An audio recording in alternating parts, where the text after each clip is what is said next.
My name's Lisa. And my name's Lyla. And we're a mother and daughter duo.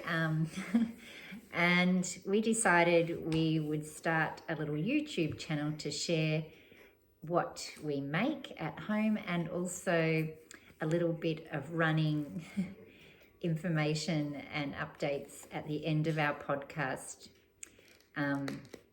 With all that making and sitting and knitting, we need to balance it out with some active pursuits as well. So we live in a beautiful part of Australia in Victoria, in the bush. So we have a lot of beautiful bush trails to run on. And yeah, so we'll showcase some of that at the end. But mainly this is a knitting podcast with a little bit of sewing and other crafts thrown in too. So if anyone's watching this, we hope you enjoy having a look at what we've made and share with us some of your makes as well. All right. So we thought with our makes, we'll just start with a normal format of what we've finished, what we're working on. So we'll begin. I'll share what I've recently finished. So a big project that I've recently finished is the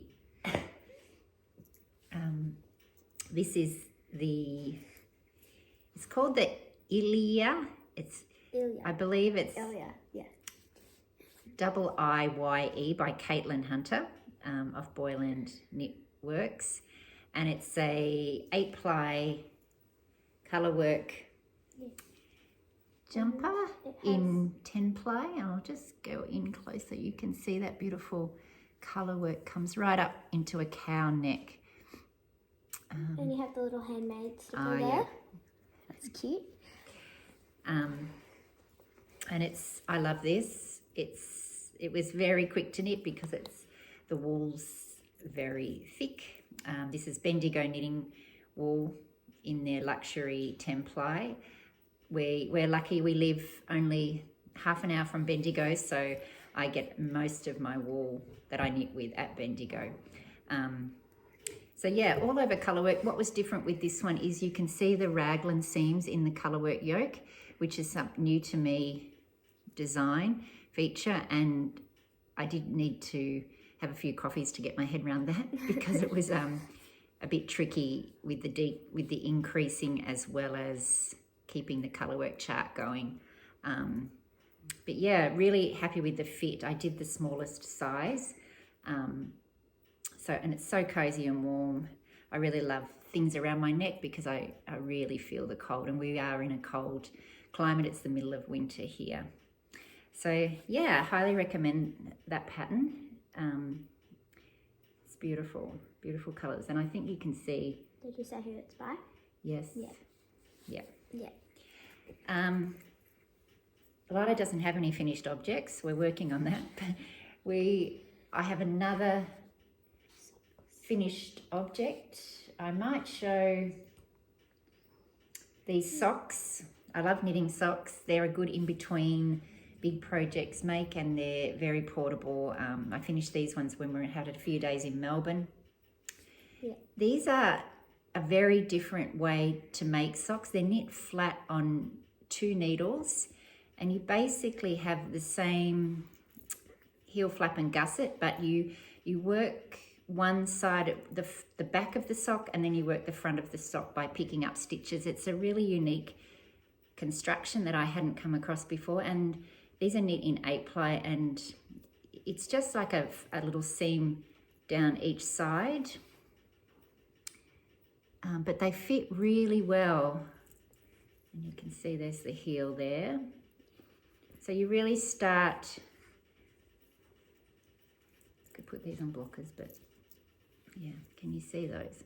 Yeah.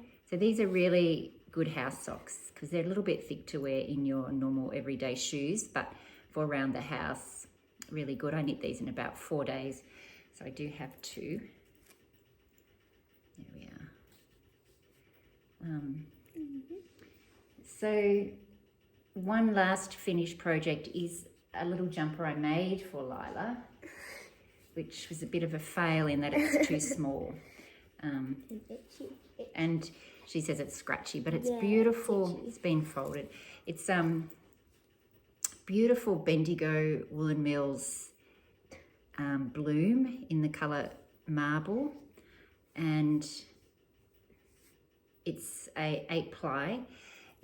She's saying it's really itchy on her arms. The arms are way too tight. So this is an adaptation I made from an adult pattern, yoked jumper, and I just modified it, but I just modified it not in the right way. And I think that while the body's perfect, the sleeves are too tight. So what we're going to do is unpick. Unpick the sleeves. Yep. So, well, what you're thinking, you might make it so it fits you, but you might make the sleeves come back, so it's like kind of like a vesty sort of thing. So like chop the sleeves off like there kind of, and make it into I have a little. I have one more. I have half a ball of this left, so I'm going to lengthen the band, take back the sleeves, and turn it into a little vest for me, because it does fit me surprisingly. And I'll talk about my other project for Lyla that I'm making. So all is not lost there, but disappointed in that it didn't fit as well as it could have. My turn. Lyla, would you like to have a talk about what you've been I'll making? do the one at the back. So I have been making this like little granny square. Mum taught me how to make this little granny square here, and what was this? I can't remember. It's just wool from Stash. It's a Aran weight thick, probably a merino. Yeah. And we went to the woolen mills and we got wool, and we thought that we were gonna do it with that, but it turns out that that was way too thick, so we couldn't really do it. But that's the little square thing, and I haven't done it for a while because, well, other stuff's comes up, doesn't happening. it? Yeah. All right. So we'll keep working on the granny square, but you're really getting the hang of it, and we'll just keep going round and around. We'll move on to a little bit of works in progress. I've got a few things, a couple that are not as active at the moment. Oh, you forgot to do one that's finished. Oh, sorry. I did. I had a little sewing. We do a little bit of sewing. Yeah. When I'm in the mood. I find sewing is a bit of an event, and you need a good chunk of time to sew and set up, and so we recently went to a craft fair in Bendigo. It's called Craft Alive. Yeah, and we picked up this little Japanese origami bag kit, and everything was included, and I was in the mood, and I made this little bag, and it has little pockets, like pockets that. on the outside, and another one on the other side. And it's like a drawstring, so you can like open it up. It's lined inside. I hadn't done a drawstring like this before. But you don't. The trouble is that she doesn't know what to put in it. Like there's nothing that you really know. Can you see that? It's beautiful fabric. It closes in, so it's really sweet. I thought I could hang it in my car, but it's actually probably a tiny bit big for that. But I'll find something for it. At the moment, I just like looking at it. My turn. Okay, Lila's got another work in progress. This is my last one. So we went to the Craft Alive, and I was looking at a lot of stuff. But I found these little like sewing little things. So I sewed them all, these little patches. So I sewed them all together in like color order. So kind of by like the color. So I've done 1. There's 7 in each little string. 2. And then 3. And then I'm in the middle of this black one. So I'm going to add some green because there's not enough black patches. But these are the ones that I haven't sewed on, and they're like all green. So yeah, but I'm really excited for the green though, because green's my favourite colour. So yeah, and my favourite piece is definitely that. Yeah. So I haven't done that in a while either. I haven't really done much. Maybe this weekend we'll get the machine out again. Okay.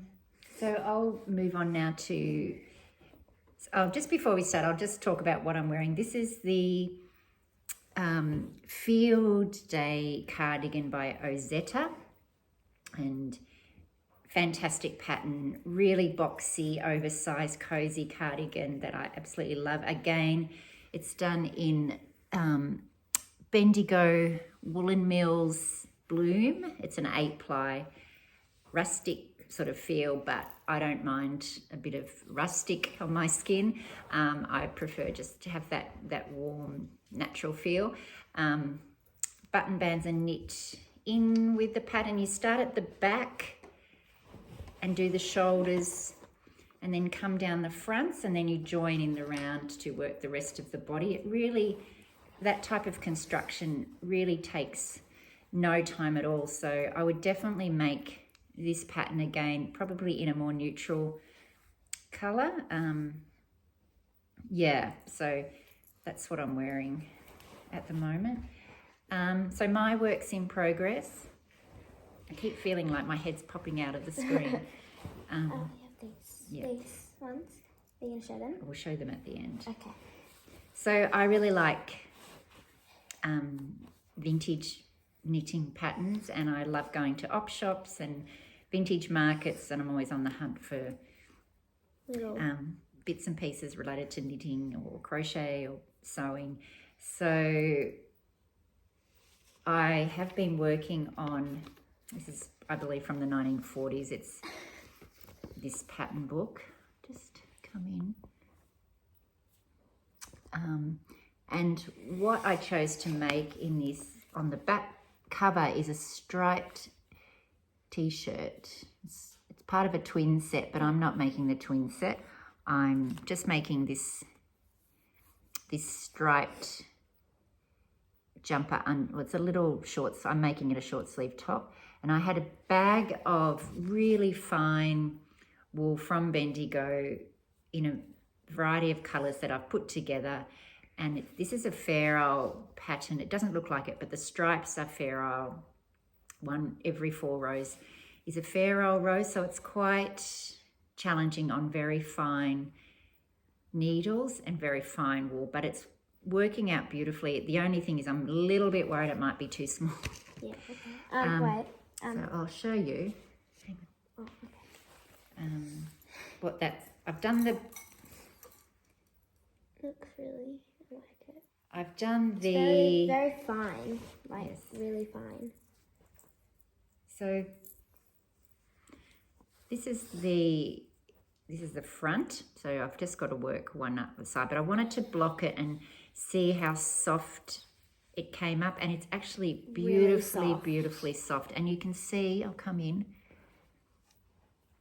It's like that really soft. 1 row of Fair Isle every 4 rows. It's knit flat like all vintage patterns are. They're not in the round.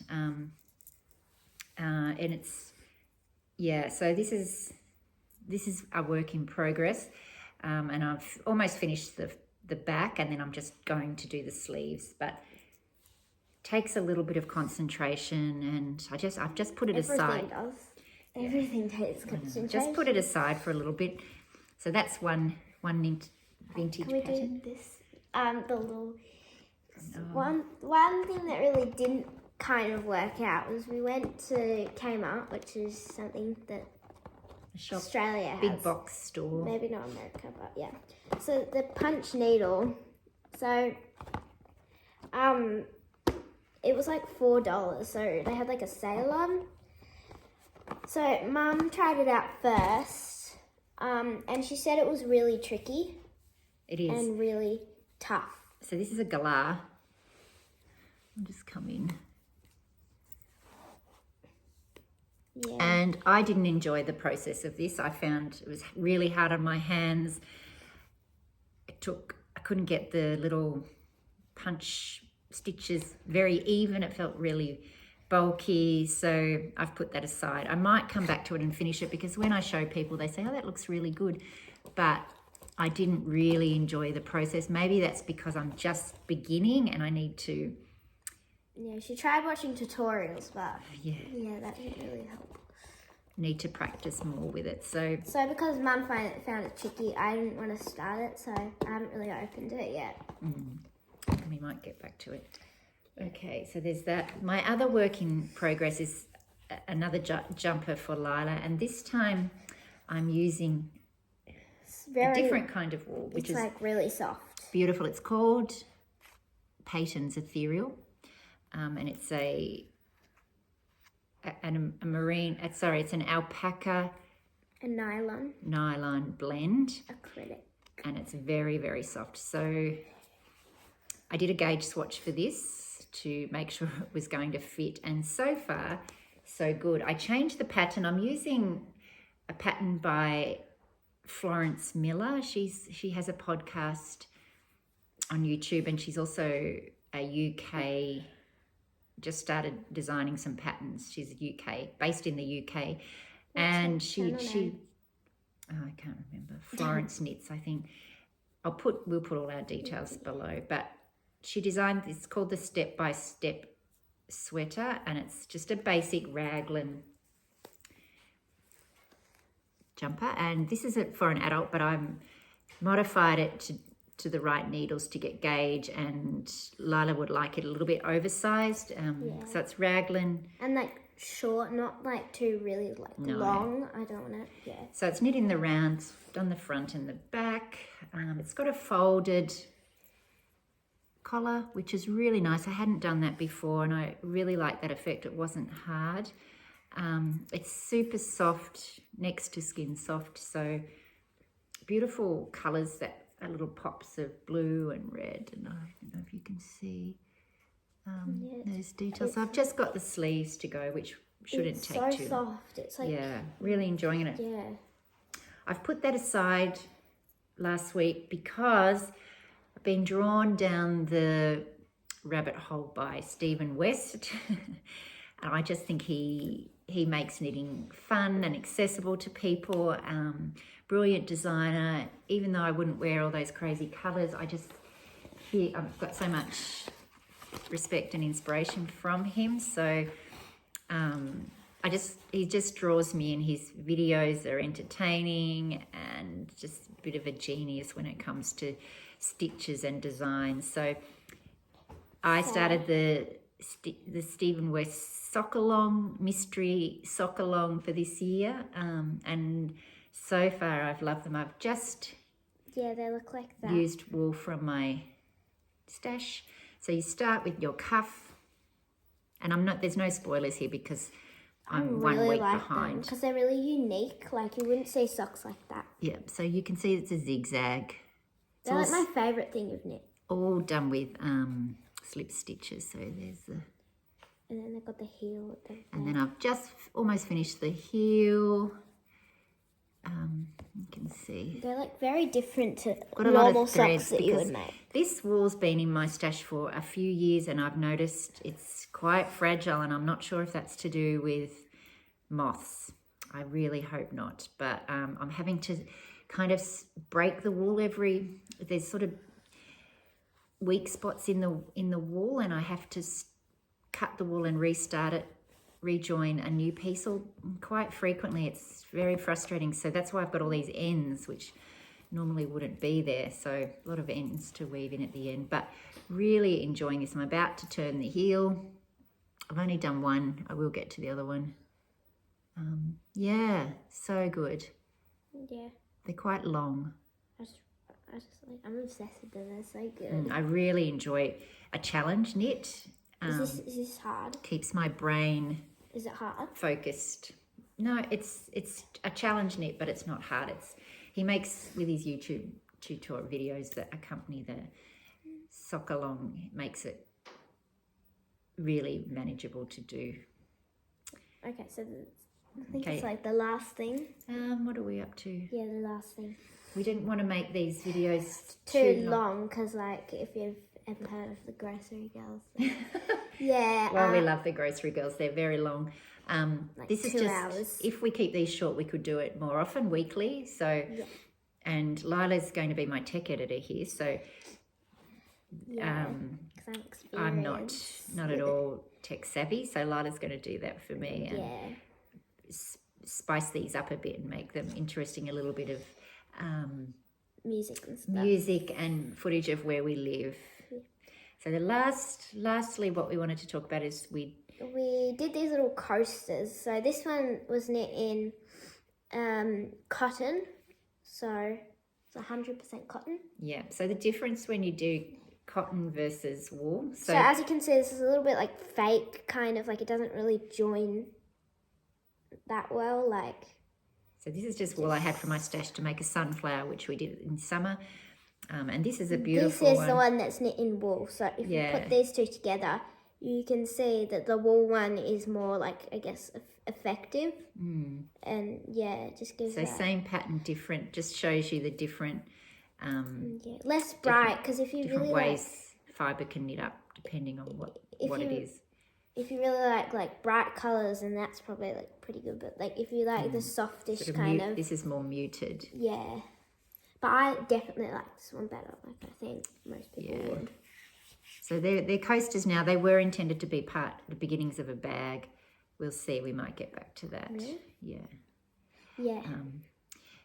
So finishing up, we'll just give a little talk of our running. So. So we both run. Lyla and I have been going out running together. I've been running for probably 15 years, and for mental health benefits, it's fantastic. I've been running for like... I can say absolutely every time I come back from a run, I feel clearer, happier, and more productive. And we live, as I said before, in a place that lends itself to running. So there's lots of like tracks and stuff, so like you can really go anywhere because you have a lot of like space to run, because like if you live in a city and stuff, there's a lot of traffic and like people walking, so there's not much like room to like run and stuff. Mm-hmm. So we're definitely not elite runners. We're very much recreational runners. I have just signed up for a half marathon, so my training has upped a little bit, but I kind of need that goal to keep me accountable, just like knitting. Probably this podcast will keep me accountable now to get working on things. So today we did a few hill sprints, hill strides for me. Not quite at the sprint pace, but it was kind of hard. And we have a little bit of footage. Well, I have some footage of that run at the end. I'll put in. Yeah. I'll put it in at the end. So yeah. Yeah. So we try and run 4 to 5 times a week. Yeah. So like every second day, maybe third day. I haven't run for like a little while, except I did run this morning. Yeah. But yeah. And yeah. We do park run each week. Once a month. Oh yeah. Oops. We've been doing back into park run. Once a month. 5Ks. Yeah. Yeah. So I think that's all. Did you want to share anything else, Lyla? Not really. We're going to go and knit. I'm going to go and knit my socks today. My knitting time is sometimes bound by how I'm feeling and work and life. So I try to knit every day. It really is my happy place and my calm, relaxing time. So and I knit like once a month. I'm not really like into a lot of knitting, so I don't knit and like I do craft. Like I'm not really a knitter. I've tried knitting like a lot of times, but I never really got into it because I find the process just like too slow. Like it takes a long time, and I've never really finished anything. So that's Lyla's goal, to actually finish something. Yeah. So we'll keep her onto that and see how we go without any pressure. No pressure here. This is very much at your own pace. Embrace your pace, as Stephen West would say. All right, we're not going to rabbit on. We're going to keep this short and sweet. And whoever's watching, lovely to see you. Happy knitting, happy running, and have a good day / night. We'll see you again next time. Bye. Bye.